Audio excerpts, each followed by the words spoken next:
Bonjour à toutes, aujourd'hui une très courte vidéo inspirée d'une discussion que j'ai eue avec une amie qui fait un travail sur elle. Et elle me disait, je fais un travail sur moi, mais comment savoir si ce travail sur moi il est efficace? Et la première question que je lui ai posée, c'est dans les sessions que tu fais, dans le travail que tu fais sur toi, est-ce que c'est quelque chose qui est agréable, qui est facile, ou tu ressens un certain inconfort de temps en temps? Et elle me dit que non. Elle me dit que non, au contraire, elle fait des choses, elle apprend beaucoup, elle travaille sur elle, sur les traits de personnalité, etc. Mais elle n'a pas été encore dans cette situation d'inconfort. Alors ce que je lui ai répondu, c'est que certainement que le travail qu'elle fait doit être très intéressant, mais si elle veut vraiment travailler sur elle pour avoir un changement profond, un vrai changement de quelque chose, pas d'être dans l'information, mais d'être dans la transformation, alors à un moment ou à un autre, elle doit être confrontée à un certain inconfort. Il y a deux types de travail sur soi. On a l'information versus la transformation. L'information, c'est effectivement quand on va venir avoir de l'information. On fait une formation, par exemple, on acquiert de l'information, ok, donc on voit les types de personnalités, etc. Je suis là, etc. C'est très bien. J'apprends à me situer, j'apprends à voir, donc j'ai de l'information. La transformation, c'est complètement autre chose. La transformation, c'est vivre quelque chose de profond qui va venir vous transformer. Ça n'est pas juste prendre de l'information, il y a vraiment une action de transformation d'être. D'un côté, on acquiert des connaissances, de l'autre côté, on vit quelque chose. Et je lui ai dit qu'une transformation ne pouvait pas se faire s'il n'y avait pas un minimum d'inconfort. Pourquoi? Pour générer une transformation, aussi petite soit-elle, on doit aller à l'intérieur de nous, on doit aller au noyau. Et à partir du moment où on doit aller au noyau, alors on doit venir confronter quelque part nos programmes internes, la façon dont nous voyons le monde, la façon dont nous raisonnons et dont notre cerveau fonctionne aussi. Si notre cerveau à aucun moment n'est mis dans une situation d'inconfort, c'est qu'il est toujours en fait sur les rails et c'est qu'on ne le force pas à voir autrement. Et à partir du moment où on ne le force pas à voir autrement, eh bien il n'y aura pas de transformation. Donc si vous faites un travail sur vous, mais que vous n'avez pas l'impression justement d'être dans l'inconfort ou d'être dans le challenge, si vous ne ressentez pas des montagnes russes dans votre accompagnement, c'est que le travail de fond n'est pas assez puissant pour amener à une réelle transformation.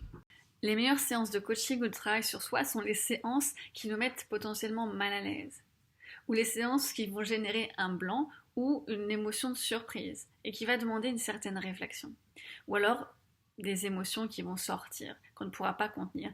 Ça, ce sont en général des séances où il y a vraiment une transformation. Alors je ne dis pas que toutes les séances doivent forcément être des séances transformatives, mais si vous faites un travail sur vous et qu'à aucun moment il n'y a ce travail de fond, où il y a cette sensation d'être mal à l'aise, donc il y a cette transformation, il y a cette difficulté ou cette sortie de zone de confort, ben, il n'y aura pas de transformation sur le long terme. Si vous voulez un changement pérenne et long, il faut une transformation. Sinon, ce sera juste quelque chose qui va vous générer une émotion ou une énergie différente, et puis au fur et à mesure des jours et des semaines, ce sera parti. C'est un petit peu comme quand on va assister à un meeting de leadership ou d'empowerment, on ressort, on est énergisé, on a l'impression que les choses vont changer, et finalement, quelques jours ou quelques semaines plus tard, les choses ne changent pas. Pourquoi? Parce que typiquement là, on est dans de l'information. On a été chercher de l'information, on voit les choses peut-être différemment, mais on n'a pas fait de transformation. Il n'y a rien qui s'est passé pour transformer la façon dont on voit les choses. En ça, la limitation des formations, c'est que quand on va se former, on va acquérir de nouvelles connaissances. Mais si vous n'avez pas fait un travail profond à l'intérieur de vous, on va dire que ça va être difficile de passer à une étape supérieure si c'est en tout cas ce que vous voulez faire. C'est pour ça qu'en général, quand on est leader, entrepreneur ou chef d'entreprise, on va faire des formations, leadership, etc. On va prendre des informations, mais on ne va pas venir travailler sur nous, sur l'intérieur, sur des failles potentielles que nous avons, que l'on doit traiter, qui vont être forcément vécues en effet miroir par notre équipe et qui vont nous mettre en difficulté. Toutes les formations de leadership seront peut-être superficielles si vous n'avez pas travaillé sur vous. Si il y a une ou plusieurs failles à l'intérieur de vous que vous n'avez pas travaillé, alors toutes les formations de leadership que vous pourrez faire ne vont pas vous aider à justement gérer ça, à réparer ça. Alors ça va vous donner des compétences, ça va vous donner des connaissances, mais ça, on est sur la couche superficielle de l'être. Si vous voulez vraiment une transformation, il faut aller au noyau, à la couche profonde, qui est justement notre vision de l'esprit, notre fonctionnement du cerveau. Les sessions que je préfère, en tout cas que je préfère voir avec mes clientes, c'est effectivement ces sessions-là. Et récemment, j'ai eu une session avec une personne où je travaillais avec elle pour la première fois, c'est justement pour faire connaissance, elle m'expliquait ses difficultés. Et j'ai commencé à lui poser des questions, et je l'ai vue sur la caméra qu'elle a commencé à reculer, avec cet air de surprise. Et elle me dit, mais elles sont bizarres tes questions, je sais pas comment trop les prendre. Je dis, te pose pas trop de questions, justement. Je dis, ne réfléchis pas trop, juste voilà, réponds ce qui te vient, etc. Et ça m'a fait sourire parce que je lui dis effectivement c'est le but, c'est justement quelque part de venir changer la façon dont on se pose les questions. Votre cerveau il a l'habitude de fonctionner d'une certaine façon et quand vous réfléchissez à un problème, ben, vous pensez toujours de cette même façon. Et quand je coach, j'aime justement poser des questions qui sont différentes, qui sont tournées d'une manière des fois un petit peu surprenante et les gens vont se dire mais elle est un peu bizarre ta question. Mais finalement, je les vois réfléchir et se disent mais en fait je me suis jamais posé cette question comme ça. Et en réfléchissant et en répondant, elles prennent conscience de quelque chose. Et elles se disent, mais comment je n'ai pas pu y penser avant? Eh bien, tu n'as pas pu y penser avant parce que ton schéma de pensée était de cette façon-là et que moi, en question que je t'ai posée, elle t'a justement ouvert un chemin différent que tu n'aurais pas pu avoir seul parce que ton schéma de pensée, il va dans cette direction. Il n'y a pas de mauvais ou de bon schéma de pensée, il y a juste un schéma de pensée qui nous est propre. Mais pour pouvoir voir les choses différemment et avoir des prises de conscience qui vont nous permettre une vraie transformation, eh bien il va falloir emprunter un chemin différent que celui dont on a toujours l'habitude. Donc généralement j'ai ces mêmes regards ou ces mêmes questionnements où des fois les gens me disent mais ces questions elles ont l'air vraiment très simples ou elles sont trop bizarres et en fait une fois qu'elles ont répondu après 5 ou 10 minutes elles se rendent compte finalement qu'elles sont arrivées à sortir des choses ou à réaliser des choses qu'elles n'avaient jamais réalisées avant. C'est ça le pouvoir justement de venir hacker notre cerveau. On va venir le dérouter de sa zone de confort pour le sortir. Et en ça, il y a une vraie transformation. Une prise de conscience va faire émerger une transformation. Donc si vous êtes en zone de confort et que vous ne sortez pas volontairement, ou involontairement, des fois, on n'a pas envie. Ma première vraie session de coaching qui m'a vraiment justement bouleversée, qui a fait émerger quelque chose de très fort. Je savais où potentiellement où la coach voulait aller et j'avais pas forcément envie d'y aller. Et je pense qu'elle avait senti que j'avais pas forcément envie de creuser. Et donc elle a continué à me poser des questions et en me posant certaines questions, j'ai suivi forcément une grande prise de conscience qui aura après changé ma vie professionnelle, mais c'est une autre histoire.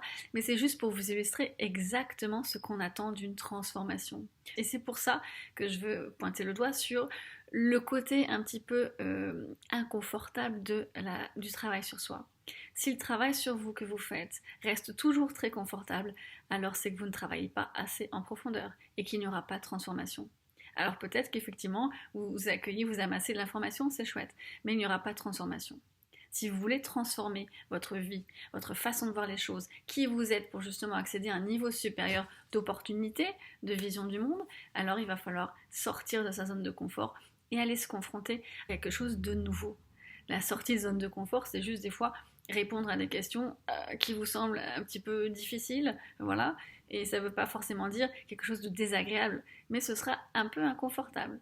C'est ça que moi j'appelle le deep coaching, le coaching de profondeur, et c'est ce que je pratique.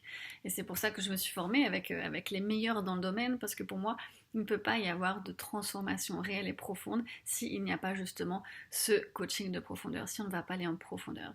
Et pour ça, il faut des techniques particulières. C'est une bonne méthode pour vous de voir si dans votre accompagnement, vous ressentez ou pas cet inconfort. Alors si vous ressentez un inconfort et qu'après il y a cette prise de conscience, alors là c'est gagné. Si vous ressentez un inconfort mais que derrière l'inconfort persiste et qu'il n'y a pas cette prise de conscience, c'est que le travail n'a pas été complètement abouti. Il y a certaines personnes qui vont, après un coaching, se sentir mal. C'est quelque part qu'ils ont ouvert quelque chose qui doit être travaillé un peu plus en profondeur. Dans tous les cas, s'il y a un mal-être qui perdure après un travail sur vous, c'est qu'il y a un sujet à aller creuser un petit peu plus profondément. C'est quelque chose que je fais avec la thérapie transformation rapide via l'inconscient où on a des résultats, justement on va venir hacker le mental, le cerveau dans ces programmes mères. C'est quelque chose de très rapide, de très efficace qui donne des résultats des fois qui sont instantanés et c'est toujours bluffant de voir qu'une transformation arrive vraiment en une session de 2 heures. Ça c'est magnifique et ça justement ce genre de transformation ça ne peut pas s'acquérir dans des travaux sur soi qui ressemblent plus à des formations que transformation. Donc voilà, j'espère qu'au moins ça vous a éclairé. Donc si vous faites un travail sur vous et que vous voulez vraiment opérer des changements, alors allez sur la transformation et pas juste sur l'information. N'hésitez en tout cas surtout pas à poser des questions sur le sujet si vous en avez. Je serai ravie de répondre sur une autre vidéo. À bientôt.